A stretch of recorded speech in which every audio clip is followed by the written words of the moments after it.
اب یہ بات کر رہی ہے رویوں کی کہ یہ رویہ ہمیں سمجھ میں نہیں آیا. صدیق ساجد صاحب یہ کیا رویہ ہے سارا, کیا ہے یہ بات بالکل ٹھیک کر رہی ہے سائرہ بانو. دیکھیے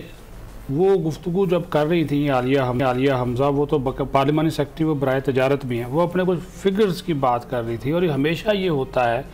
کہ جو بیک بینچرز ہوتے ہیں ان کو کم وقت دیا جاتا ہے, جو رویوں کی بات کر رہی ہیں. اور پھر آپ یہ دیکھیے کہ جب حکومتی ممبران, آپ نے خود بھی نوٹ کیا ہے کہ 2-4 جو آگے بینچوں پہ بیٹھے ہوتے ہیں, جی اسد عمر نے تقریر کر لی, فواد چودھری نے کر لی, مراد سعید نے کر لی, حماد اظہر نے کر لی, اس کے بعد وہ کہتا ہے جی بس جی کافی ہو گیا. جب بھی ممبران پچھلی سائڈوں پہ مجھے یہ لگتا ہے کہ یہ ڈسکرمنیشن جو ہے یہ ٹورڈز وومن ہے. اب عالیہ حمزہ جو ہیں وہ بہت اچھا, میں آپ کو یقین کریں مجھے کبھی کسی نے اس طرح سے فیکٹس اینڈ فگرز نہیں بھیجے جس طرح سے وہ بڑا محنت کرتی ہیں اور گورنمنٹ کی تیاری, پوری تیاری کے ساتھ کسی بھی ایشو پر وہ چیزیں بھیجتی ہیں. اسی پہ تو بات کی تھی نا آج انہوں نے سائرہ بانو نے کہ وہ تقریر کر رہی ہے. امجد علی خان وہ بیٹھے ہوئے تھے اس وقت پینل آف چیئرمین کے رکن, تو انہوں نے ان کو بار بار روکا, اور جب انہوں نے پھر کورم پوائنٹ آؤٹ کیا سائرہ بانو نے, تو آپ یہ دیکھیے کہ احمد ڈوگر چیف ویپ ہیں, وہ ان سے باقاعدہ جھگڑ پڑے اور بولا یہ آپ نے کیا تماشا لگا رکھا, آپ حکومت میں رہ کر کورم کی پوائنٹ آؤٹ کر رہی ہے, اس قسم کے الفاظ اگر خواتین کے لیے استعمال کریں گے تو پھر یہ بھی آگے سے نہیں, اس کا تو وزیر اعظم صاحب کو نوٹس لینا چاہیے. اور پھر جو خواتین جو تھیں وہ تحریک انصاف کا جو سارا یہ سٹرگل ہے, اس میں جو خواتین ہیں ان کا ایک بہت بڑا رول ہے. اور پھر یہ کچھ خواتین ایسی ہیں جو بڑی محنت سے کام کر رہی ہیں, اور آپ یقین کریں مجھے کبھی کسی اور وزارت سے چیزیں نہیں آئیں, لیکن عالیہ صاحبہ جو ہیں وہ شاید انہوں نے اینکرز کے, رپورٹرز کے گروپس بنائے ہوئے ہیں جس میں وہ جو اپنی ریسرچ کرتی ہیں اس کو وہ بھیجتی ہیں, اور جو بھی کہہ رہی ہیں اس کو اس کے ساتھ اسٹیبلش کرتی ہیں, which is very very rare these days. اور دوسری بات یہ ہے کہ حکومت کی ہی کارکردگی بیان کر رہی ہیں, اور حکومت ہی اس کو سننے کے لیے تیار. بھئی اگر 5 منٹ 10 منٹ اس نے 15 منٹ تقریر کر لی ہے, اگر اور وہ 10 منٹ بول لیں گی, کون سا آپ نے وقت کی قید لگا رکھی ہے. ادھر اپوزیشن لیڈر کو آپ 3-3 گھنٹے بولنے دیتے ہیں, وزیر 50-50 منٹ جو ہے وہ بول جاتا ہے. اگر کوئی خاتون کھڑی ہوگی اور آپ کی حکومت کی پرفارمنس بیان کر رہی ہے, وہ تو شکر کریں سمیع صاحب کہ اپوزیشن نے بچا لیا, ورنہ جس وقت سائرہ بانو نے کورم پوائنٹ آؤٹ کیا تھا, اگر ممبران گن لیے جاتے اور اپوزیشن باہر چلی جاتی تو یہ سبکی ہوتی بہت بڑی. اچھا میں آپ کو یہ رویوں کی دیکھیں, جب پیپلز پارٹی کی گورنمنٹ تھی اور میں جیو ٹیلی ویژن کے لیے واشنگٹن میں کام کر رہا تھا, تو مجھے پتہ یہ چلا بہت ساری جو چیزیں ہیں وہ یہ فیصلہ کیا گیا کہ وہ اسٹیٹ ڈپارٹمنٹ کی طرف سے آئیں گی پاکستان سے متعلق. تو میں نے پوچھا کہ کیوں یہ آپ یہ اس طرح کی بات کر رہے ہیں, تو انہوں نے کہا جی یہ کریڈیبلٹی کا بھی ایشو ہے, پھر یہ کہہ دیا جاتا ہے کہ ہم نے یہ بات کی ہے, تو اگر ہمارا اور امریکہ کے بیچ میں کوئی ایگریمنٹ ہوا ہے تو اٹ از بیٹر کہ یہ پریس ریلیز انہی کی طرف سے آ جائے. اچھا اب یہ رویے سمجھ آتے ہیں, یہاں پر بھی ہم اس طرح کی تفریق کر لیتے ہیں. بعض اوقات ایسا ہوتا ہے کہ جو چیز وزارت خارجہ کی طرف سے آنی چاہیے وہ وزیر اعظم ہاؤس کی طرف سے آ جاتی ہے, بعض چیزیں جو ISPR کی طرف سے آنی ہو وہ وزیر اعظم ہاؤس کی طرف سے آ جاتی ہیں. اچھا وہ مل کر سارے تیار کرتے ہیں اس کو, وہ ویسے ہی ہوتا ہے, لیکن ایک اس کو بہتر بنانے کے لیے, اس کو ایک بہتر شکل دینے کے لیے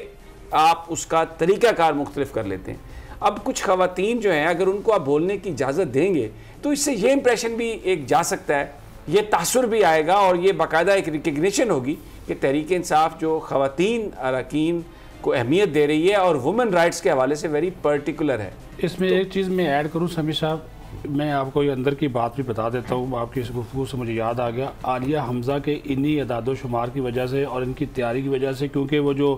مشیر ہیں رزاق داؤد صاحب وہ تو کبھی کبھار ہی تشریف لاتے ہیں, وقفہ سوالات کے دوران جتنے بھی سوالوں کے جواب ہیں عالیہ حمزہ دیتی ہیں, تیاری کے ساتھ دیتی ہیں. اچھا یہ ان کی جو کور کمیٹی ہے اس کی بھی رکن ہے. میں آپ کو بتاؤں جو آپ نے رویوں کی بات کی نا, آپ اس سے اندازہ لگا لیں کہ ایک موقع ایسا آیا تھا پرائم منسٹر میں نے بات کی ہے رویوں کی اور طریقہ واردات کی. طریقہ واردات بھی سن لیجئے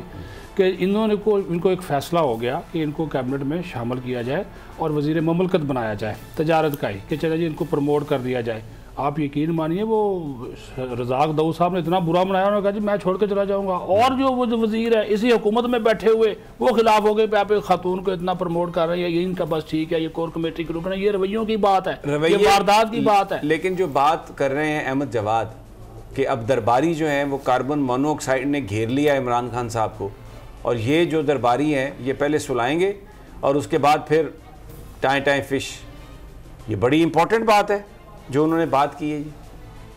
احمد جواد صاحب کی جو بات ہے, صدیق ساجد صاحب تحریک انصاف کے بہت سارے ممبران سے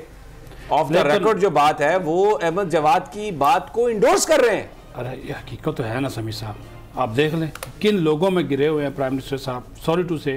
کن کی باتیں مانتے ہیں, اور وہ جو یہ نظر بھی نہیں آئیں گے آپ کو جب یہ تبدیلی ہوگی, یہ لوگ آپ کو نظر نہیں آئیں گے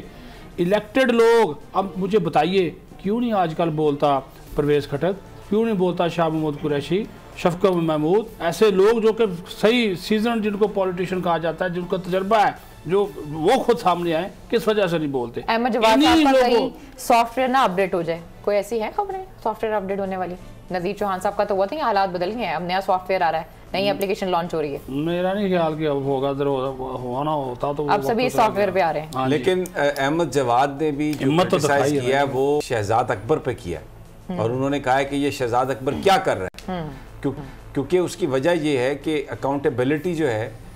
اس کے حوالے سے جو تحریک انصاف کے وعدے تھے کوئی فیصلہ نہیں آیا, کسی کی کنوکشن نہیں ہوئی. اور اب جو ایک چیز جو جگ ہنسائی کا باعث بنے گی کہ شہباز شریف صاحب پر ایک ہی چارج پر نیب نے تحقیقات کی ہیں, اور اسی چارجز پر انہی الزامات پر ایف آئی اے نے کیس تیار کر دیا, اور انہوں نے اس کو ہائی کورٹ میں چیلنج کر دیا. اور بیسیکلی یہ پاکستان کا جتنا, میں as a student of law یہ کہہ سکتا ہوں کہ ایک جرم کو آپ 2 دفعہ ٹرائی نہیں کر سکتے. تو یہ مجھے لگتا ہے کہ یہ فیصلہ آئے گا شہباز شریف کے حق میں, اور پھر اس کے بعد یہ حکومتی وزراء کہیں گے کہ جناب یہ تو لاہور ہائی کورٹ کا فیصلہ ہے, یہ تو جناب لاہور ہائی کورٹ سے آیا. لیکن یہ بنیادی طور پر